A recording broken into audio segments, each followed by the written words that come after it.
چند وقت ما داریم روی استراتژی کار میکنیم که بسیار بسیار تونسته نظر خیلی ها رو به خودش جلب کنه. این استراتژی در واقع یکی از قوی ترین استراتژی هایی هست که ما در این مدت روی پیج اجرا کردیم. این استراتژی تونسته در زمان بسیار کوتاه، در واقع 1 هفته تا 10 روز، حساب کوچیک $100 رو تا 700-800% رشد بده. و برای خیلی از شما سوال بوده که ما از چه پلن معاملاتی، از چه استراتژی و چه سیستم مدیریت ریسک استفاده کردیم که تونستیم این حجم از رشد رو داشته باشیم. این کار و این استراتژی و این در واقع تست هایی که گرفته شده روی اکانت واقعی یک بار اتفاق نیفتاده، چندین و چند بار اتفاق افتاده و در واقع هایلایت هاش هم روی پیج هست. امروز میخوایم روی این ویدیو با هم راجع به 2 استپ مهم این استراتژی و مدیریت ریسک صحبت بکنیم که در واقع به شما آموزش میده در تایم فریم مشخص شده ای که در واقع حالا راجع به صحبت میکنیم، به همراه یک معادله‌ای که بارها ازش اسم بردم به نام معادله تریدر موفق. بیایم این عوامل رو در نظر بگیریم و پیاده بکنیم روی چارت و در واقع بتونه به ما این قابلیت رو بده که در زمان کوتاه چند صد % رشد داشته باشیم روی در واقع اکانتمون یا حسابمون. اما بچه‌ها یه نکته بهتون میگم، اگر شما ریسک پذیری بالایی دارید، یعنی اینکه میدونید خب من اگر در واقع $100 $200 رو در ماه از دست بدم اتفاقی برام نمیفته، این استراتژی مختص شماست. اما اگر تمام سرمایه‌تون $100 به هیچ عنوان این کارو نکنید، چون یه مقدار اوایل کار ریسک پذیری بالایی میخواد در واقع این استراتژی. خب بریم روی در واقع این استراتژی قدرتمند و جذاب. و لطفا دوستان اگر علاقه دارید که ما هر سری و هر هفته یا هر ماه بتونیم از این مدل استراتژی ها براتون بذاریم و آماده بکنیم، لطفا لایک بکنید، اینکه بفرستید برای دوستانی که در واقع تریدر هستن که بتونن اونها هم در این شرایط استفاده بکنن و یک درآمد دلاری برای خودشون توی شرایط فعلی ایجاد بکنن. و همچنین این یک دلگرمی هم برای ما خواهد بود که بدونیم در کلاسی که داریم برگزار میکنیم چند نفر مستمع هستن. به قول معروف مستمع صاحب سخن رو بر سر ذوق آورد.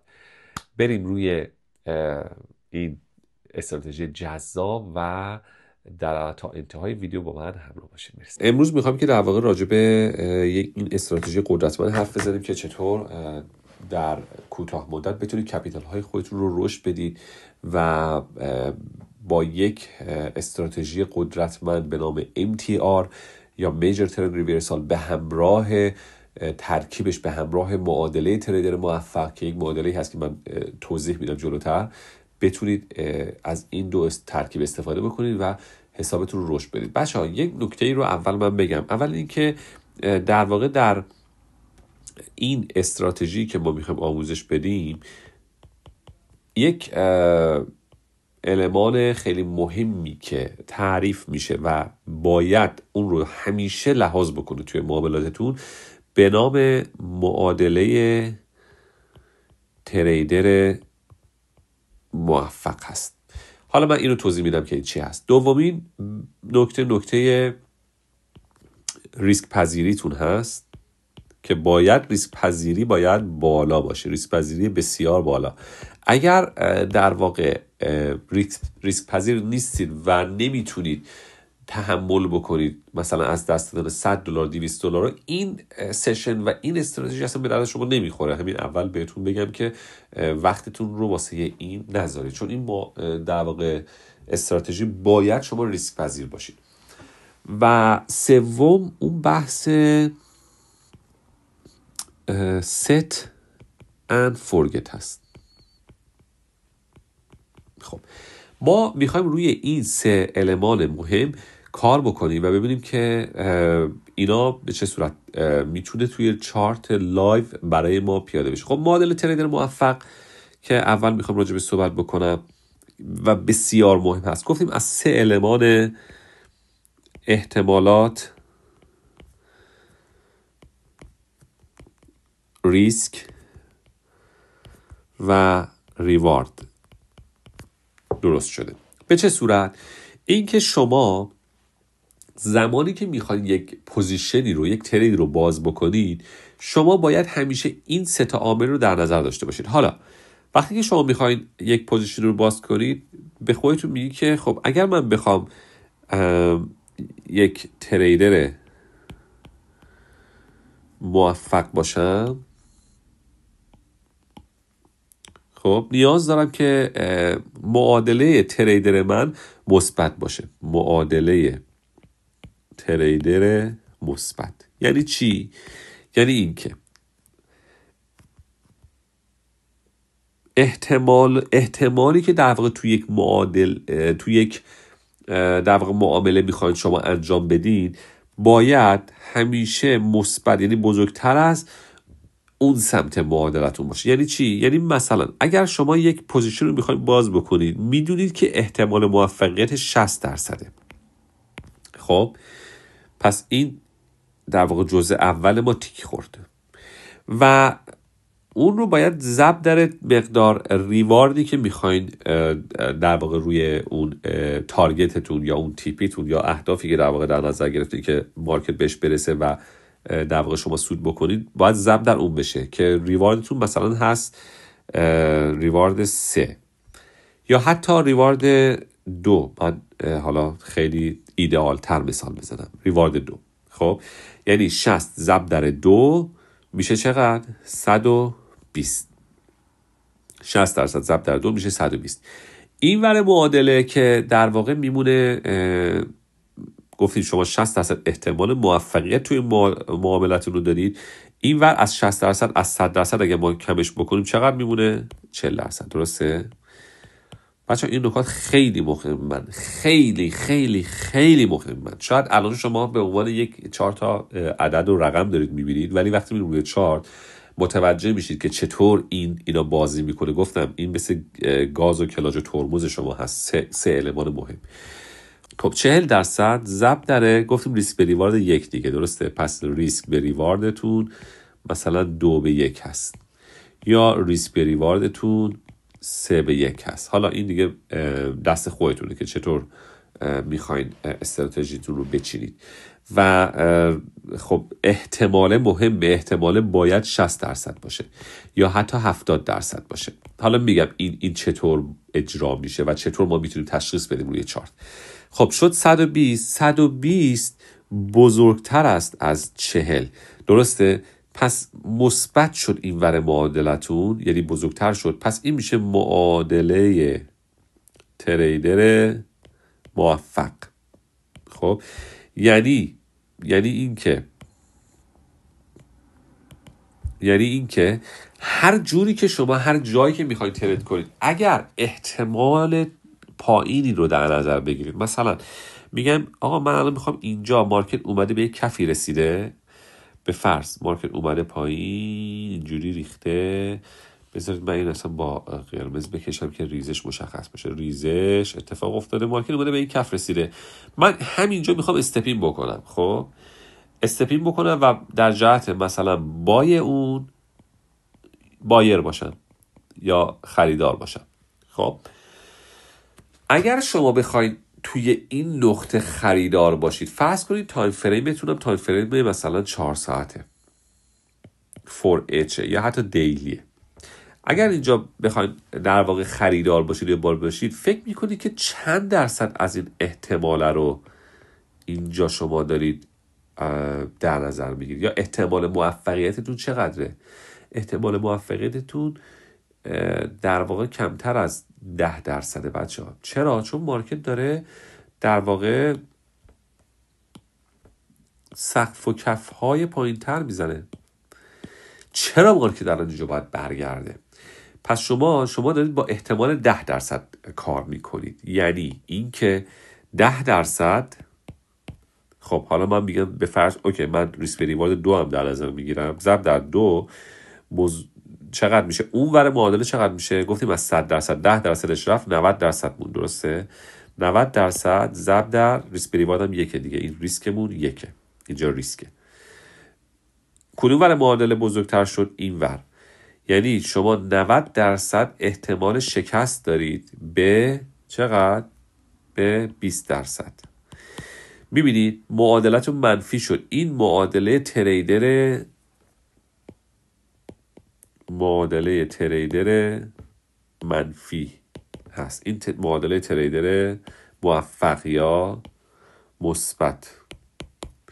پس خیلی مهمه که شما عامل احتمالات رو در نظر بگیرید.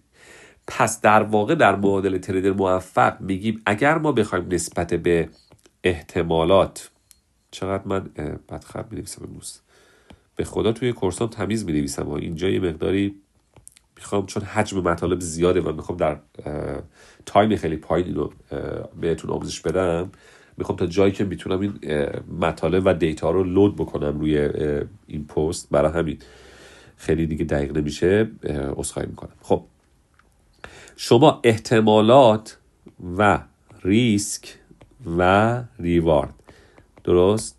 اگر ما بخوایم بین اولویت بدیم، اولویت اول، اولویت دوم و اولویت سوم، هر سه هم باید اجرا بشه، ولی اولویت اول همیشه با احتمالات هست. خب حالا شما گفتی که اینجا ما احتمالمون 20، پس ما کی باید وارد بشیم؟ نکته اینجاست، شما یک اکانتی دارید که به فرض $100 توش پول هست، خب، یا $200 توش پول هست و میخواین با این وارد بشید. اگر در تایم فریم 4 ساعت اگر بخواین شما اینجا صبر کنید که مارکت ریورس کنه به سمت بالا، اینجوری بیاد به این نقطه برسه، خب حالا اینجا با توجه به اینکه این سقف رو شکسته، میتونید بگید من اینجا یک احتمال بالایی رو دارم که بخوام اینجا بایر باشم چون سقف رو شکسته، یا حتی بیاد پایین تر یک کفی رو تشکیل بده، کف بالاتری رو تشکیل بده و اینجا برگرده به سمت بالا. اینجا مثلا من بخوام یک خریدی رو بزنم و من اینجا میتونم بگم احتمالی که وجود داره برای من احتمال مثلا حالا 50%. خب ضرب در، خب ریسک به ریوارد هم گفتیم 2 هست، پاداش هم 2 هست. اون ور معادله چی میشه؟ میشه 50% ضرب در 1. خب پس اگر من این رو در نظر بگیرم، این در حالتی است که ما به چیزمون برسه ها، به اون ریسک به ریوارد 2 برسه. حالا در این حالت میشه در واقع 100 به 50. خب پس این در واقع بزرگتر هست، درسته؟ معادله ما مثبته، من میتونم اینجا باشم. اما نکته اینجاست بچه‌ها، اون نکته طلایی رو بذارید من با یه رنگ چیز براتون بنویسم، طلایی، این رنگ رو انتخاب کنم. خب اون نکته طلایی اینجاست. شما اگر بخواید در تایم فریم 4 ساعت یا دیلی یا حتی 1 ساعت بخواید یه همچین سیستمی رو پیاده بکنید، خب نمیتونید در واقع با اکانت $100 یا $200 یا حتی $500، حالا $500 یه مقداری میشه ولی بازم سخت است، بتونید حتی اینجا وارد بشید و یک ریسک درستی رو در نظر بگیرید، یک استاپ لاس درستی رو از نظر پرایس اکشن بذارید که معمولا اینجا هست. فاصله استاپ شما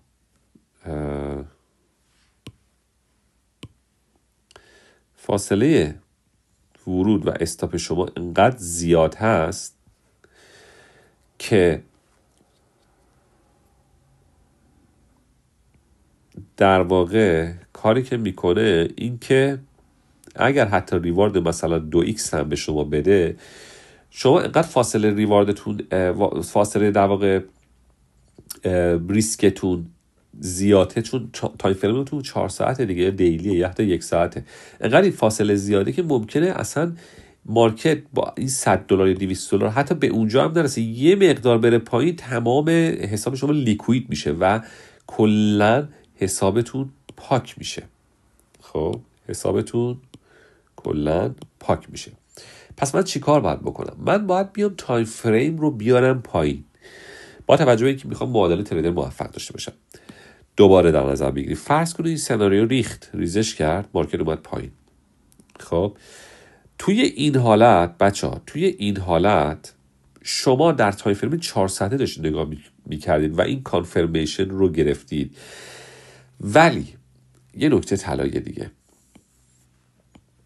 اینا رو همه رو من در کورسی که دارم آماده میکنم خیلی خیلی این مسائل به صورت جزئی آموزش داده شده، ولی خب اینجا هم من دارم به صورت خلاصه همه رو میگم بهتون که در جریان باشید. ببینید نکته طلایی اینه، شما وقتی که یک برکاتی اتفاق بیفته، معمولا برکات از تایم فریم 1 دقیقه شروع میشه، بعد میره به 5 دقیقه، بعد میره به 15 دقیقه، بعد میره به 30 دقیقه، 1 ساعت، 4 ساعت و دیلی. میبینید مشکل اینجاست که شما با این کپیتال کمه دارید روی این وارد میشید. اینجا خیلی دیر شده دیگه، تایم در واقع ترید نیست اینجا. شما وقتی کپیتالتون کمه باید زودتر وارد شید، یا روی 5 ام یا روی 1 ام. حالا من میگم واسه $100 یا مثلا $50، اینم نه، حتی این فقط 1 ام روی 1 دقیقه بعد وارد شید. چرا؟ این برکاته که اینجا ما دیدیم، همین الگو اینجا تشکیل میشه. یعنی اینجا توی وقتی زوم میکنید میری روی 1 دقیقه استفاده میکنید، مثلا فرض کنید که این چارت 1 امه، خب 1 دقیقه است، این توی 1 دقیقه این الگو رو میزنه و فرمیشن کندل ها رو شما اینجا میبینید که خب کندل ها دارن قوی برمیگردن به سمت بالا و حالا اون اتفاق داره میفته. اون اتفاق در تایم فریم 1 دقیقه‌ای اینجا افتاده، با این تفاوت که اگر شما همینجا با یک ریسک مورد نظر، یعنی مثلا حالا بیاید استاپتون رو اینجا بذارید، این زیر بذارید، بخواید وارد بشید، خب شما میتونید در واقع چون اسکیل قیمتی اینجا، اسکیل قیمتیتون 1 دقیقه است، 1 دقیقه مثلا از توی 1 دقیقه این فاصله رو بخواد بره بالا، توی 1 دقیقه مثلا از مثلا طلا رو بگیم 3000 رو به فرض 400 نهایتا میرسه به 3000 مثلا 402. خب رو $2 قیمت تغییر میکنه، ولی تو 4 ساعته for edge، ولی رو 4 ساعته این فاصله رو بخواد بره، قیمت شما، اسکیل قیمتی شما از 3400 میره روی 3800 به فرض، حالا فرض داریم میگیم 3800 و شما نمیتونید این مقدار از ریسک رو متحمل بشید، اصلا اکانتتون اجازه نمیده که این کارو بکنید. پس شما باید بیاید روی 1 ام یا 1 دقیقه وارد بشید وقتی که این الگو رو دیدید. حالا این الگویی که ما ازش حرف میزنیم چه الگویی هست؟ الگوی MTR یا Major Trend Reversal یا الگوی برگشت های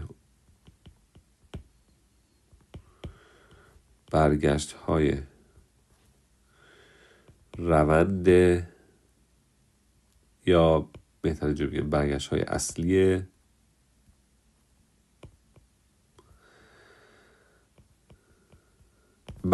اصلی روند. MTR که ما خصوصا اینجا راجع به MTR باتم صحبت میکنیم، در واقع کف MTR یک الگویی هست که کمک میکنه به شما بتونید در نقطه درست در چارت 1 دقیقه با کپیتال کم وارد بشید. شناسایی تغییر این در واقع برگشته، فرض کنید که مثلا مارکت در تایم فریم 4 ساعته یا 2 ساعته همینجوری داره به سمت پایین میره، حالا میاد به جایی میرسه تو تایم فریم 1 دقیقه‌ای این اتفاقه اینجا میفته، اون امتیاره اینجا اتفاق میفته. شما با $100 حساب $100 میایید اون الگو رو شناسایی میکنید و اینجا فقط رو حساب در اون تایم فریم M1 میایید وارد میشید. وقتی این کانفرمیشن رو میگیرید، وقتی وارد میشید اینجا فول مارجین هم باید وارد بشید بچه ها، فول مارجین.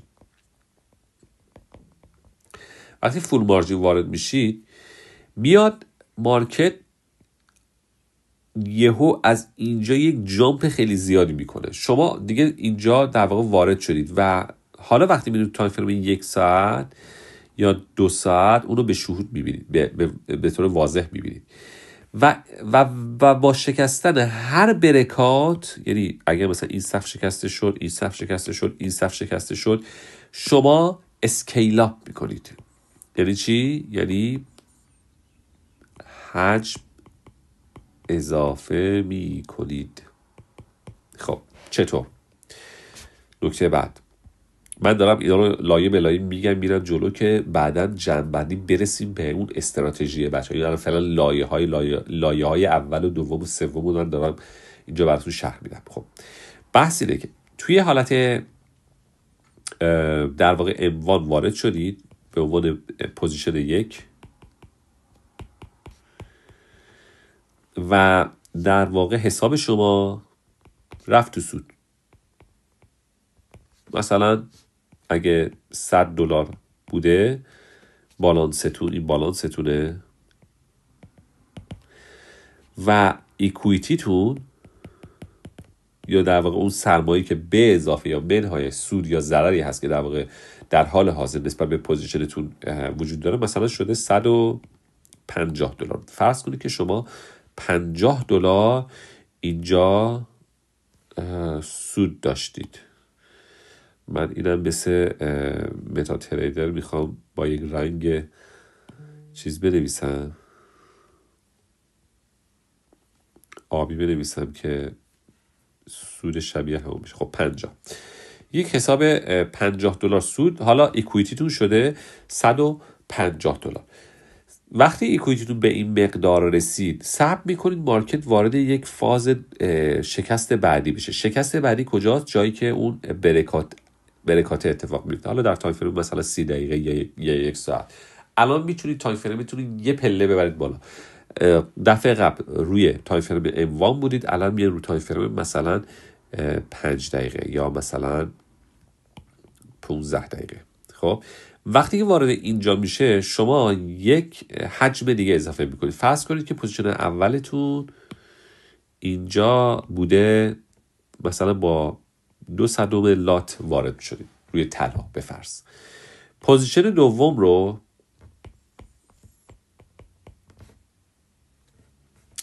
میان یه 200 دیگه بهش اضافه میکنید.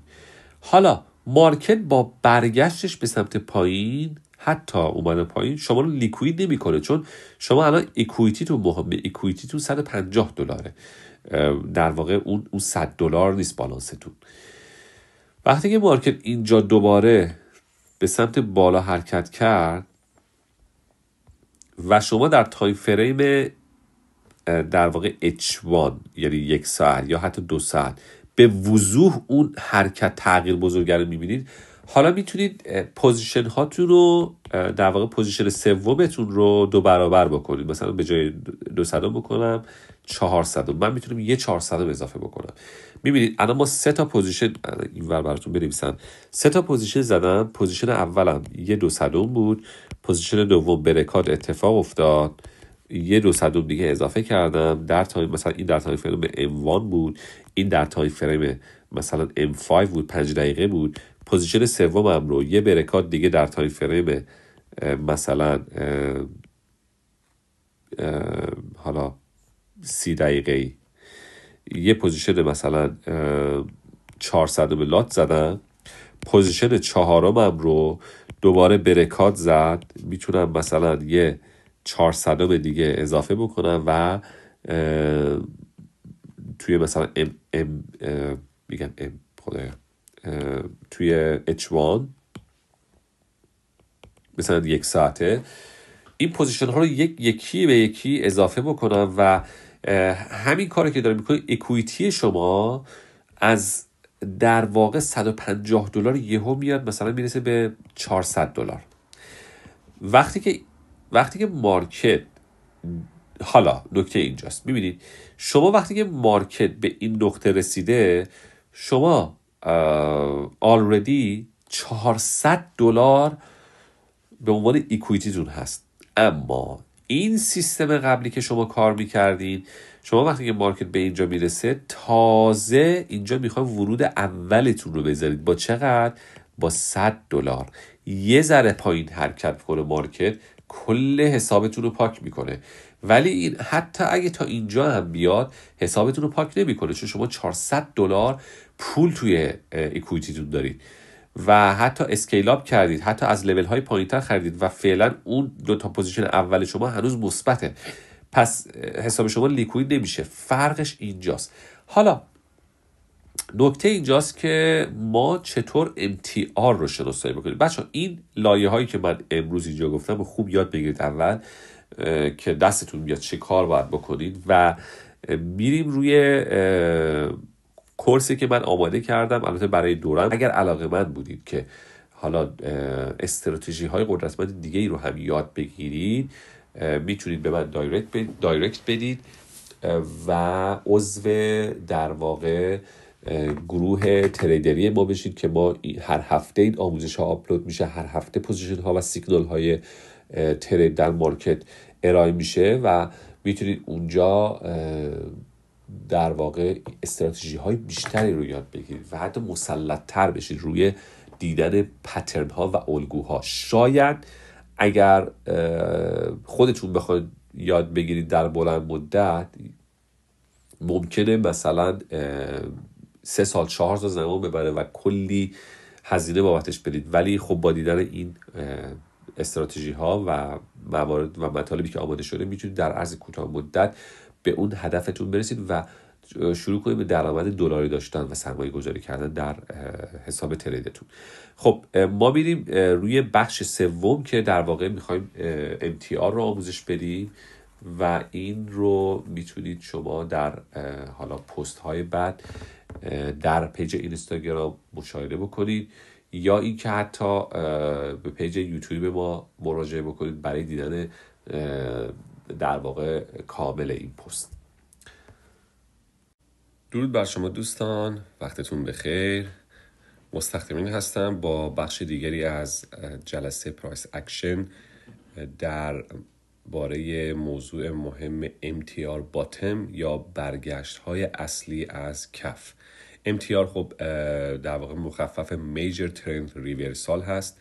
ما توی این قسمت راجبه برگشت هایی که از کف اتفاق میفته صحبت میکنیم و جلسه دیگه رو اختصاص نداریم به MTR تاپ یا برگشت های اصلی از سقف، چون دقیقاً همین مطالب که ما در اینجا داریم صحبت میکنیم و همین تکنیک ها و همین استراتژی هایی که اینجا میگیم، همین رو شما میتونید روی سقف ها هم در نظر بگیرید. فرق نمیکنه، فقط حالا ما اینجا نکاتی که وقتی که مارکت به انتهای در واقع خودش میرسه، انتهای اون حرکت نزولی یا ریزشی خودش میرسه و از اونجا شروع میکنه مارکت ریورس کردن و برگشتن، همین نکات رو میتونید دقیقاً روی حالتی در نظر بگیرید که مارکت به سقف خودش میرسه و از اونجا شروع میکنه برگشت به پایین.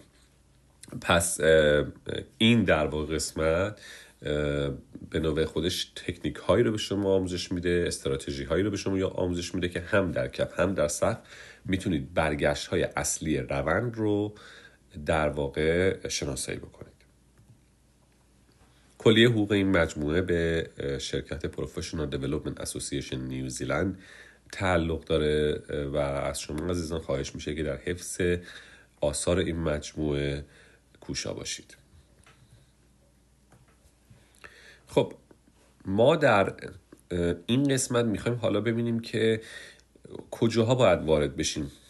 گاهی تریدرها صبر میکنن مارکت وقتی در واقع برگشت خودش رو انجام داد و مسیر خیلی زیادی رو به سمت بالا طی کرد، مثلا اینجاها اینجوری که روی کورسر موسمن میبینید اینجاها وارد میشن که در واقع اینجا دیره برای وارد شدن، چون در واقع شما اگر بخواید اینجا وارد شید و استاپتون بخواد این زیر یا اینجا باشه، خیلی ریسک خیلی زیادی رو متحمل میشین، یا حتی اگر ریسکتون رو هم کنترل بکنید، حجمی که بخواید وارد بشید در معاملاتتون بسیار در واقع حجم پایینی است و نمیتونید سود اون چنانی ببرید. پس استراتژی که ما در این قسمت میخوام آموزش بدیم بسیار بسیار مهم هست، از این بابت که شما بتونید در نقاط درست برگشت مارکت وارد بشید و بتونید گین ها و سودهای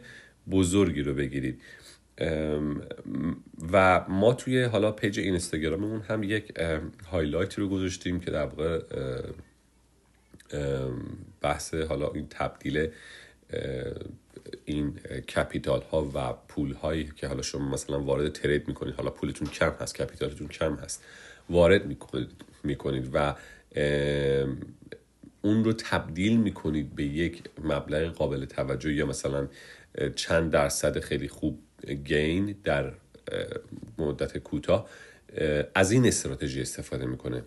استراتژی که به شما بگه که در این کف ها بتونید جای درست وارد بشید و توی اون حرکت بزرگه اون گین اصلی یا سود اصلی رو ببرید. خب بریم شروع کنیم با هم ببینیم که این استراتژی جذاب چی هست و چطور میتونه برای ما کار بکنه. کف پایینتر لوور لو در برگشت های اصلی روند نیازمند یک خرید قوی هست. یعنی چی؟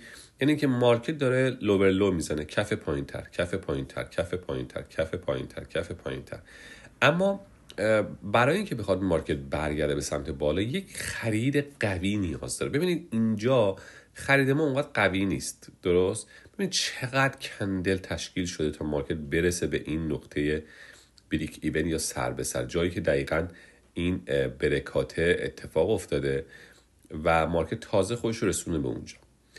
اینجا هم همینطور می‌بینید که اصلا نرسیده به بالا، یک گپی در واقع یک تشکیل داده.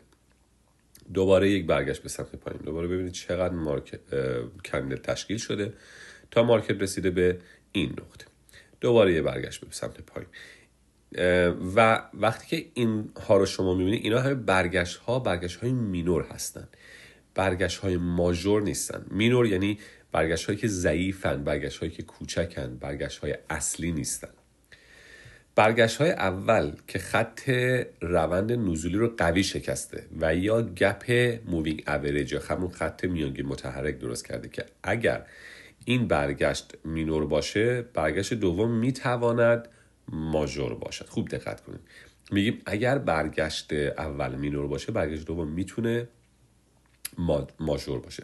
معمولا نیازمند یک پا خرید قوی میباشد با حداقل، نکته اینجاست، 5 کندل قوی خرید یا پای خرید ضعیف با مثلا حالا 10 کندل. پس اگر مارکت بخواد برگرده 5 تا کندل قوی خرید میخواد که توضیحاتش رو ما توی قسمت‌های قبل دادیم که کندل خرید قوی چه شرایطی باید داشته باشه، چی هست. یا اگر کندل قوی نیست، حداقل باید مثلا تریدینگ رنج باشه، حالت افقی داشته باشه، یعنی که مارکت دیگه پایین نمیزنه، بیشتر پایین نمیره و احتمالاً داره یک ترانزیشن یا ناحیه گذاری اتفاق میفته. و یا اینکه 10 تا کندل ضعیف خرید باشه. اینا رو خوب دقت بکنید، خیلی مهمه این بچه‌ها. و اینکه ادامه روند نزولی و خریداران انتظار فیل شدن در نزدیک کف اخیر رو داشته باشن. یعنی مارکت میاد پایین در نزدیکی اون کف خرید که حالا الان اینجا هست، میبینیم که مارکت حتی تو ریزش بعدی نزدیک اون کف فیل میشه، یعنی نمیتونه دیگه ادامه بده به ریزش های بیشتر، یا حتی خیلی وقتا میاد نزدیک تا دم این نقطه میرسه و فیل میشه و مارکت به سمت بالا سویچ میشه. اونجا جایی که میجر ترند ریورسال میخواد اتفاق بیفته از کف. اگر بعد از شکسته شدن خط روند نزولی و پس از اتمام پای اول اصلاح فروش قوی به سمت پایین برگردن، این میتونه سیگنال ورود دوم را بدهد. خب بذارید من اول این خط روند رو براتون بکشم. ببینید این یه خط روند بود، درسته؟ خط روندی که اومد کفهای پایین‌تر رو برای ما داشت، شکست، اومد به سمت پایین. خب اومد برای ما یک ناحیه سبز رنگ یک خرید قوی رو انجام داد. ببینید چقدر ما کندل خرید داریم پشت هم بسته شدن، پولبکی بینشون وجود نداره، گپ هایی بین کندل ها هست. اینا رو همه رو ما تو جلسات قبل توضیح دادیم راجبش. تو اوج خودشون بسته شدن، از بالا شادو ندارن و اینکه بالای چند کندل قبل بسته شدن. ببینید اینجا بالای تقریبا فکر کنم 20 کندل قبل اومده بسته شده. حالا نکته اینجاست، اگر بعد از شکسته شدن خط روند که اینجا اتفاق افتاده و پس از اتمام پای اول، یعنی اینجا اصلاح فروش قوی به سمت پایین برگردن، این میتونه سیگنال ورود دوم رو بده. حالا اومد اینجا شکست. ببین پای دوم، این برگشت دومه خیلی قوی اتفاق میفته. مبتدی ها اینجا معمولا میترسن و میگن که خب انقدر مارکت قویه پس میخواد برگرده به سمت پایین. نه، معمولا پای دومی که یا در واقع اون اصلاحی که از پای اول میخواد بیاره به سمت پایین و پای دوم رو شروع بکنه، اون اصلاح بعضی وقتا خیلی قویه ولی معمولا نزدیک اون کف فیل میشه. بچه این نکته، این خودش استراتژی سکند انتری هست.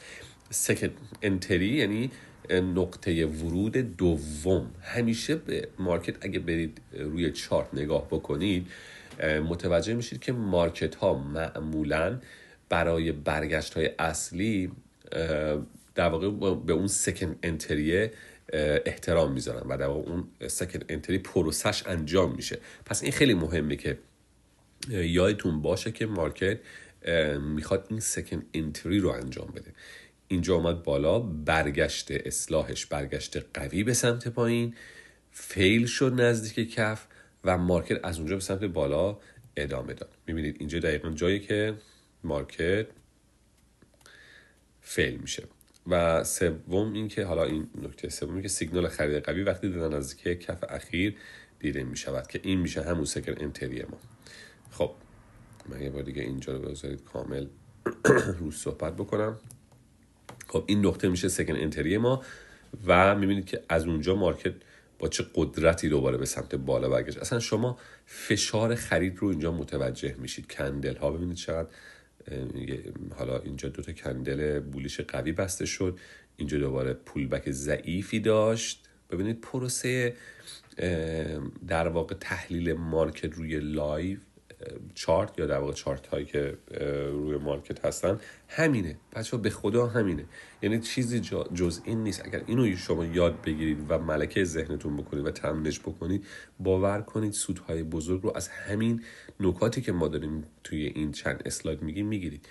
مارکت برگشت قوی به سمت بالا، اومد بالا، چند کندل خرید قوی، اینجا فیل شد. میبینید این نقطه پولبک های ضعیف، دیگه فروشی وجود نداره، قرارداد فروشی وجود نداره و این چند کندل قوی میبینید دوباره به سمت بالا. حالا یه عده ممکنه بگن اینجا مارکت خب به سمت پایین برگشته. نه، مارکت شما اوورال باید نگاه کنید. ببینید الان این خط روند رو شکسته، بالای چند کندل قوی بسته شده، کلی کندل بولیش داره. در واقع این نتونست کف پایین تر رو بزنه، کف بالاتر زد، سقف بالاتر، کف بالاتر. پس احتمال داره که مارکت به در واقع نقاط بالاتر هم بره. سیگنال خرید یه موقعی هست که این همون در واقع گراف قبلیه، چارت قبلیه. حالا من میخوام اینجا راجع به یک احتمالی صحبت بکنم. موقعی که شما خط روند شکسته میشه و در واقع اون برگشت قوی یا حالا توی اون ناحیه اصلاح از پای اول رو مشاهده میکنید، همینطور که توی این کادر قرمز رنگ هست، اینجا توی این نقطه خب تا فرض کن این قسمت رو ما نداریم، این قسمت کاملا پوشیده شده، هنوز تشکیل نشده. همین قسمت رو اگه نگاه بکنید، خب اینجا اکثرا فکر میکنن خب 40% احتمال برگشت وجود داره و مارکت هنوز AIS هست، یعنی always insured، یعنی همیشه در حالت همون ریزش قرار داره. احتمال برگشت 40% هست. چرا؟ چون شما هنوز این رو که ندارید و نمیدونید که مارکت میخواد چیکار کنه، برگرده یا نه. تا جایی که تا زمانی که مارکت میاد اینجا نزدیک این کف فیل میشه و نمیتونه به ریزش ادامه بده و مارکت قوی به سمت بالا برمیگرده. سعی میکنم، من یه مقدار سرما هم خوردم ولی گفتم که این هفته براتون این رو ضبط بکنم. خب فروش همچنان قوی هست و شما در واقع این در واقع برگشت 40% رو دارید میبینید. خب اینجا جایی هست که مارکت داره به شما سیگنال 60% رو میده. ببینید دقیقا مثل گاز و ترمز ماشینه. اینجا یک در واقع اکسلریشنی داشتیم، یک شتابی داشتیم، مارکت اومد تو برگشتش ما گفتیم خب 40% احتمالاً برمیگرده چون هنوز مارکت قوی ریخته، تا اینکه اومد اینجا، یعنی 40% احتمال برگشت بود. وقتی که رسید به اینجا حالا شد 60%. چرا؟ چون این قوی به سمت بالا برگشت، احتمال عوض شد. ببین اون در واقع معادله احتمالات و ریسک به ریواردی که ما باز هم تو جلسات قبل از صحبت کردیم عوض شد. شما برای داشتن یک معادله تریدر موفق باید در واقع ریوارد در ضرب در احتمالاتتون که سمت چپ معادله است باید بزرگتر از ریسک ضرب در احتمال باقی مونده. مثلا اگر اینجا 40% شما احتمال کمی برای موفقیت دارید اگه بخواید اینجا وارد بشید، ولی خب ریسک به ریوارد بهتری دارید. چرا؟ چون ریسکتون نزدیک دیگه اینجاست، ریسکتون این پایینه ولی احتمالتون کمه. حالا یکی میگه من میخوام با ریسک به ریوارد کمتر بیشتر بازی کنم، ریسکم کم باشه ریواردم بزرگتر، اون حرکت بزرگتره بگیرم. یکی میگه نه من میخوام احتمال بیشتری داشته باشم، میخوام 60% احتمال داشته باشم، یعنی اینجا وارد بشم ولی ریسک به ریواردم در واقع بدتر باشه. همیشه یک طرف قضیه رو شما باید سکریفایس کنید یا در واقع بیخیال بشید، یا با احتمال بهتر ترید بکنید ریسک به ریوارد کمتر، یا با احتمال بدتر و پایینتر ترید بکنید و ریسک به ریوارد بزرگتر. اینو بعد مثل دقیقاً رانندگی که یاد میگیرید در واقع ترمز و گازی که تنظیم میکنید با پاتون، یا کلاجو مثلا گازی که تنظیم میکنید دنده یک دنده دو، همونطور باید توی چارت بهش واقف بشید. پس من اگر اینجا وارد شم حالا 60% احتمال دارم ولی استاپم این زیره، استاپم بزرگتره، در واقع اون ریسکم بزرگتره و احتمال ریواردم هم کمتره، چون دیگه مارکت تا یک نقطه قابل توجهی رو به سمت بالا حرکت کرده. در صورتی که اگه من اینجا وارد می شدم میبینید ریسکم کمتر بود ولی حالا میتونستم یک ریوارد خیلی بزرگتری رو بگیرم. خب حالا وقتی ما 3 پوش به سمت پایین داریم، 3 فشار به سمت پایین داشته باشیم، اگر به بالا برگشت داره شود و همچنین یک الگوی کنج به سمت پایین داشته باشیم، اینو آماده باشیم برای اینکه در واقع مارکت در حالت میجر ترن ریورسال قرار بگیره، یعنی از برگشت به سمت پایین. خب این پوش 1، پوش 2 و پوش 3 و این هم الگوی کنج. می‌بینید معمولا یه همچین الگوهایی تشکیل میشه در کفا. حالا پاها نیاز دارن، گفتیم حداقل 5 تا 10 کندل به سمت بالا برگردن و در غیر این صورت برگشت ها مینوره، یعنی اصلا نباید بهش اهمیت بدیم. اون برگشت ها به جایی ختم نمیشه، به برگشت های اصلی ختم نمیشه. اگر پاها شامل 5 کندل قوی 10 کندل متوسط باشن، این یعنی احتمال برگشت اصلی وجود داره. خب ببینید اینجا اومد مارکت اومد در واقع یک کف زد. خب یک کف زد باتم یک، یعنی کف اول. ببینید چقدر قوی کندل برگشت، یعنی اینجا مارکت داره سیگنال میده که احتمالا خریدارها وارد شدن، استپین کردن، ولی همچنان فالو توروی خوبی نداشته. یعنی بعد از این دوباره کندل قوی خریدی وجود نداشته، کندل های ضعیف، کندل های در واقع فروش ضعیف وجود داشته. بعد دوباره چند کندل خوب خرید اومده، دوباره کندل ضعیف فروش. در کل میشه گفتش که هنوز اتفاقی نیفتاده. اومد دوباره اینجا کف دوم و بعد از این میبینید که حالا تعداد کندل های خرید بیشتر شد، پشت هم دارن میان، بدنشون داره بزرگ میشه، سایهشون از بالا داره کوچیک میشه، کندل های در واقع پول بک یا قرمز داره کم میشه، تعدادش کوچیک میشه. میبینید این دقیقاً اون ترانزیشن یا اون گذاره داره اتفاق میفته. و بعد از این میبینید که این ناحیه سبز رنگ دارید، میبینید که خب حالا این یه مقداری فشار خرید رو زیاد کرده، همینطور که اینجا گفتیم 5 تا 10 کندل یا 10 کندل متوسط خرید درش شکل گرفته و در واقع اونجا هست که اون میجر ترند ریورسال اتفاق میفته. و وقتی شما اینجا وارد میشید، حالا یا اینجا وارد میشید روی این کندل یا روی این کندل بزرگی وارد میشید یا حتی بالای اینجا وارد میشید، جایی هست، نقاط بهینه هست، نقاطی هست که جای خوبی. ولی اگه بخواید اینجا وارد شید این دیگه به درد نمیخوره، چون میبینید فاصله ریسک به ریواردتون خیلی زیاده. پس شما باید همیشه توی این ناحیه اینجاها یا روی این کندل بزرگه، وقتی این کندل بسته شد وارد شید. بچه‌ها این نکاتی که من میگم رو خیلی روش دقت بکنید. باور کنید این نکات حاصل چندین سال دیدن چارت، ژورنال نویسی و در آوردن این الگوها، تمرین کردن.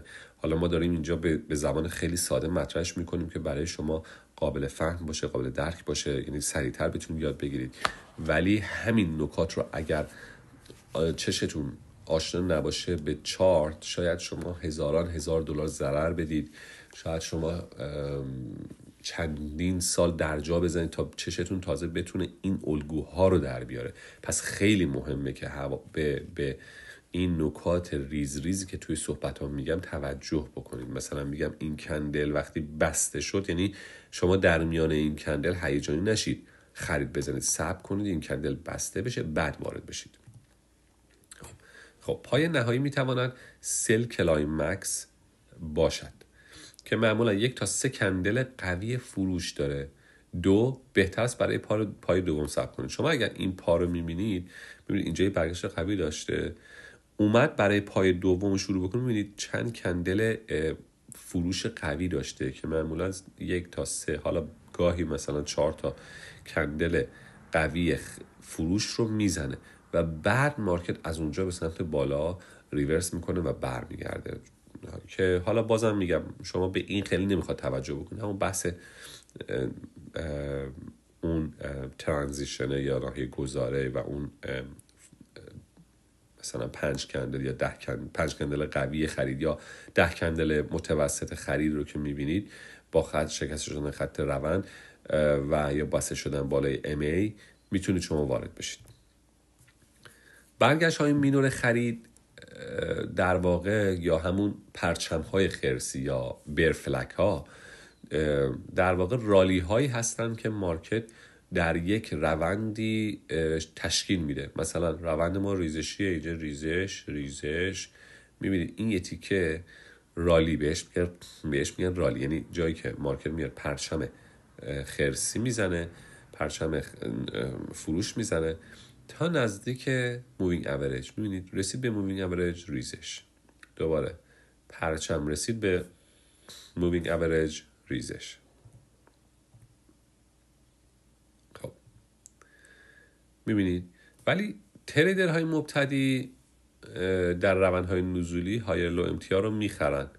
مثلا اینو میخرن، اینجا میگه خب این هایر لو امتیار رو میخرن و یا لوور لو امتیار رو میخرن، اینو میخرن، این بالا رو میخرن، در صورتی که نه آقا روند نزولیه، فعلا اتفاق نیفتاده. خط میانگین متحرک که این آبیه هست همون در واقع خط داینامیک خط روند ماست که ما روی چارت میکشیم، همونه. حالا این به صورت دقیق تر اومده نسبت به میانگین کندل های بسته شده در مثلا فاصله 60 کندلی یا 20 کندلی، حالا هر چیزی که تنظیم میکنید، این اومده در واقع بسته شده و رسمش کرده و تا زمانی که این شکسته نشده شما نباید وارد بشید. اینا همه نزدیک اون خط MA فیل میشه که گفتیم برگشت های مینور خرید تا خط MA رالی میکنند و بعد فیل میشن. تا زمانی که مارکت میاد و این بالا، ببینید این بالا بسته میشه و اینجاست که اون امتیاره میخواد، چون اومد بالای مووینگ اوریج یا حالا خط روند را هم بکشید که تو اسلاید های قبل هم نشون دادیم، این باز اومد بالای خط ام ای. پس اینجا جاییه که امتیاره داره اتفاق میفته، میجر ترند ریورسال اتفاق میفته. اما گاهی ستاپ های مینور میتواند به برگشت اصلی. استثناهایی رو هم ما داریم، گاهی یه همچین چیزی اتفاق میفته ولی از همینجا یهو مارکت به سمت بالا برمیگرده و ریورس میکنه. خب این هم هست ولی خب احتمالش کمتره، بیشتر این حالت اتفاق میفته. خب نقطه، حالا ممکنه مبتدی از خودش بپرسه من کجا باید وارد شم؟ تو این ناحیه سبز رنگ گفتی باید وارد بشم، آیا اینجا وارد شم، اینجا وارد شم، اینجا وارد شم، اینجا وارد شم، اینجا وارد شم؟ ببینید فرقی نمیکنه. ما ستاپ پرفکت هیچ وقت توی پرایس اکشن نداریم. شما هر ناحیه‌ای، هر جایی از این انتهای این کادر سبز رنگ، روی این پول بک، روی بسته شدن این کندل آبی که گفتیم راجع به صحبت کردیم، بالای این بخواید وارد بشین، روی این کندل بخواید وارد بشید، اینجا روی این پول بکه بخواید وارد بشین، تو این کف که فیل شده بخواید وارد شید، هر کجا وارد بشید تا زمانی که استاپ لاستون در جای درسته و یک ریسک به ریوارد دو برابری رو نسبت به ریسک واقعیتون در واقع در نظر بگیرید، شما جای درستی وارد شدید و فقط باید استاپتون رو اونجا نگه دارید و در واقع اون ریوارد 2 رو در نظر بگیرید در اون پوزیشنی که باز کردید. یعنی اگر من یک همچین فاصله ریسکم هست، استاپم رو گذاشتم، یه همچین فاصله باید ریواردم باشه. این نکتهش هست. ستاپ های قوی مصاحبه میکنم، ستاپ های قوی میتونن شکست بخورن. ممکنه فشار خرید باشه، پشت هم کندل خرید بیاره وقتی گپ ام ای هم داشته باشه، ولی روی انتری 1 این ورود استاپ بخوره و روی انتری 2 بتونه موفق باشه که گفتیم این همون استراتژی سکند انتریه. مثل اینجا مثلا، حالا اینجا مثلا یک گپی رو تشکیل داده روی نسبت به ام ای، میبینید کندل رفته بالای ام ای و گفتیم خب این اولین گپ در واقع میانگین متحرکه، پس من باید منتظر کف نهایی باشم که میاد مارکت پایین، این گپ فرسایشی رو میزنه یا اگزاشن گپ رو میزنه که گفتیم بزرگترین کندل نزولیه در انتهای روند نسبت به میانگین مثلا 10-20 کندل یا حالا کندل های روند نزولی. این گپ فرسایشی رو میزنه و مارکت قوی به سمت بالا برمیگرده. شما ممکنه اینجا بخواید وارد بشید، به فرض بگید خب این شادو اول میشه چیز من، جایی که مارکت باتم زده، من روی این دومی که اینجا مارکت قوی برگشت و 10 کندل ضعیفه یا متوسط خرید داره، اینجا وارد میشم. اما ممکنه اینم باز دوباره بیاد ببین استاپ شما رو بزنه. اگه شما استاپتون اینجا باشه، این تو این دومیه استاپتون رو میزنه، اشکال نداره، استاپتون رو میخوره، مهم نیست، ولی شما تو برگشت به بالا دوباره اینجا وارد میشید و میایید روی حالا این کندل یا اینجا یا اینجا یا اینجا وارد میشید و استاپتون رو این زیر نگه میدارید، زیر این در واقع کف نگه میدارید.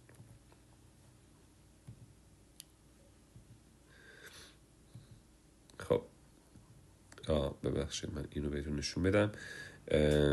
بله که گفتیم اینجا استاپ لاستون میذارید و اینجا استاپ لاستون خورده میشه، ولی دوباره روی این کندل وارد میشید یا روی این کندل وارد میشید. برگشت به بالا رو کلا قوی دیدید یا حالا شکست شدن خط روند یا ضعیف شدن کندل های فروش، اونجاها شما میتونید وارد بشید دیگه. این رو در نظر داشته باشید به صورت قانون کلی. خب حالا میگی که ما تارگتمون کجا باید بشه؟ تارگت میتونه حداقل 2 برابر ریسکتون باشه، یعنی ریواردتون 2 برابر ریسکتون باید باشه که بتونید یک نسبت موفقی رو داشته باشید و در بلند مدت سودساز باشه سیستم معاملاتیتون. در غیر این صورت ممکنه که در بلند مدت سودساز نباشه. اما اوکیه که اگه شما بخواید مثلا نصفیش رو برداشت کنید یا مثلا 1/4 رو در تارگت مثلا 2x برداشت کنید، یا حتی مثلا نزدیک سقف وقتی که به مقاومتی رسید شما بیاین 1/2 رو مثلا نصفش رو برداشت کنید، بقیهش هم اجازه بدید که مارکت به روند خودش ادامه بده. من خودم دوستان خیلی وقتا این کار رو نمی کنم، به این دلیل که چیزی که موفق میکنه تریدرها رو و سودهای اون چنانی رو بهشون میده اینه که دست به سودشون میزنه، یعنی مدام هی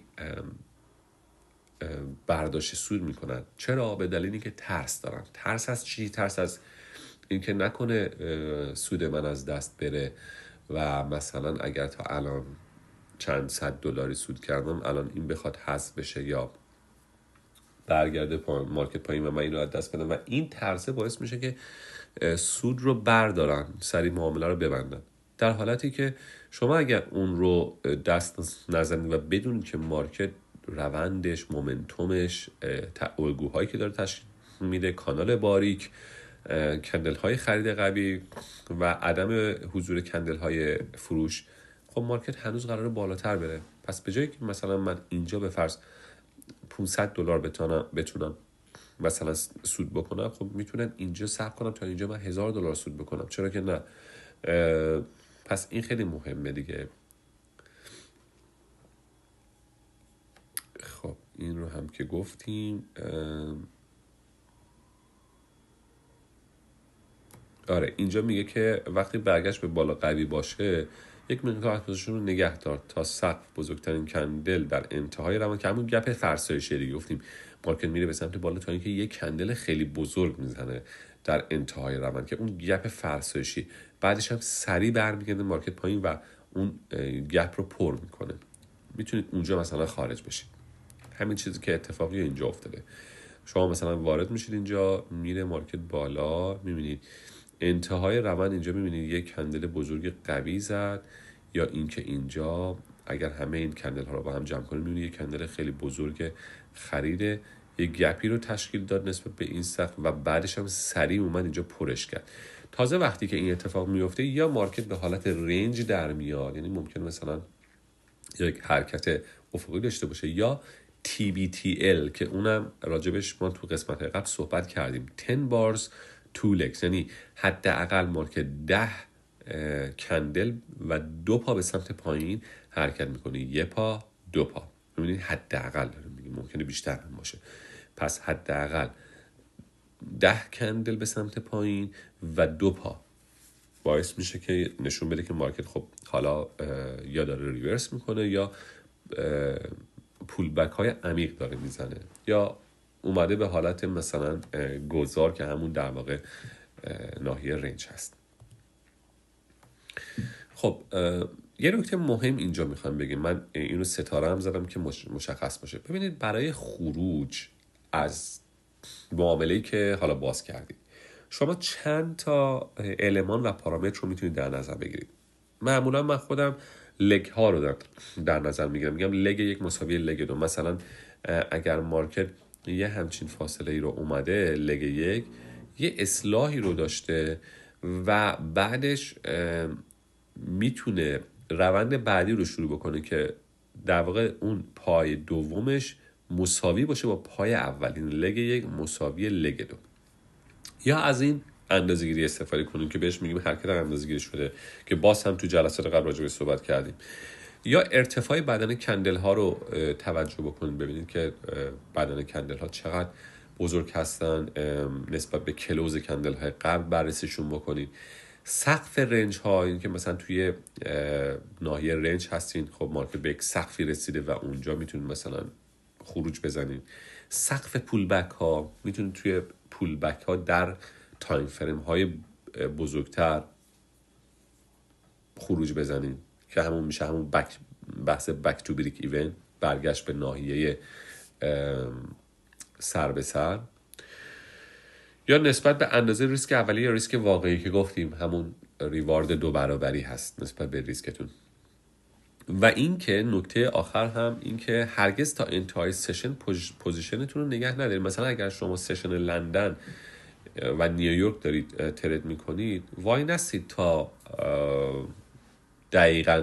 دقیقه پایانی یا مثلا 5 دقیقه 10 دقیقه پایانی سشن نیویورک یا سشن لندن. اگر دیدید جای خوبی رسیده و مارکت داره ریورس میکنه، همونجا خارج بشید، برگردید. مارکت داره برگشت میکنه، خارج بشید از اون در واقع پوزیشنتون. فشار خرید قوی، از استاپ عریض استفاده کنید. معمولا یک طرف احتمال بیشتر را داره و طرف دیگر نسبت ریسک به ریوارد بهتر. بعضیا ترجیح میدن که احتمال بالاتری رو ترید کنن اما پاداش کمتر و ریسک بزرگتر. همونی که تو اسلاید فکر کنم 3-4 بود توضیح دادیم راجبش. گفتیم یا شما باید با احتمال بیشتر ترید بکنید و ریسک به ریوارد بدتر، یا شما باید با احتمال پایین تر ترید بکنید و ریسک به ریوارد بزرگتر. هر دوش درست هست. این بسته به روحیات و کاراکتر و تاباوری شماست که میخواین با قطعیت گرفتن یا تایید گرفتن از مارکت ترید بکنید یا بر اساس اعتماد به نفس خودتون ترید بکنید. برای مثال اگر نقطه ورود شما در اینجا هست، میبینید توی این نقطه مثلا ورود کردید، استاپ رو باید در جای درست قرار بدید. این پایین استاپ، نه یعنی استاپتون رو بذارید این زیر. حالا اینجا برگشته به سمت بالا، ولی گاهی ممکنه برگشت عمیق باشه و بیاد استاپ شما رو بزنه اگه این زیر بذارید. یا خیلی از تریدرهای مبتدی میگن بذار من ریسک کم بذارم اینجا بذارم که در واقع استاپ هم نخوره، که این هم اشتباهه. شما باید استاپتون در کف ماژور قبل باشه، به پراس اکشن مربوطه. وقتی سیگنال قوی نیست منتظر دومی ورودی باشید. اینجا مثلا میبینید کندل های قوی وجود نداره، حالا کندل های متوسط یا کندل های ضعیف خرید هست، ولی اینجا کندل های قوی تشکیل شده. این میشه دومین در واقع ورودی یا سکند انتری. و نکته اینه که میتونید در ناحیه کادر سبز رنگ وارد بشی، یا در بالای خط MA وارد بشی، یا در پولبک دوم وارد بشی. مهم اینه که هر کجا که وارد شدی استاپ رو توی جای درست که همون کف ماژور قبل هست در واقع نگه داری. خب این کل مباحث در واقع میجر ترند ریورسال از کف بود. عرض کردم همین مطالب رو شما میتونید در میجر ترند ریورسال تاپ یا سقف ها در نظر بگیرید. همین اتفاقایی که تو کف میفته همین اتفاق هم توی سقف میفته. همین تکنیک ها، همین استراتژی ها رو میتونید استفاده بکنید. و اینکه فقط باید روی چارت انقدر نگاه بکنید، همین بکنید تا دستتون بیاد که اون چشتون اون الگوها آشنا بشه. ممنون از اینکه این جلسه رو با ما بودید و اینکه امیدوارم موفق و ثروتمند باشید.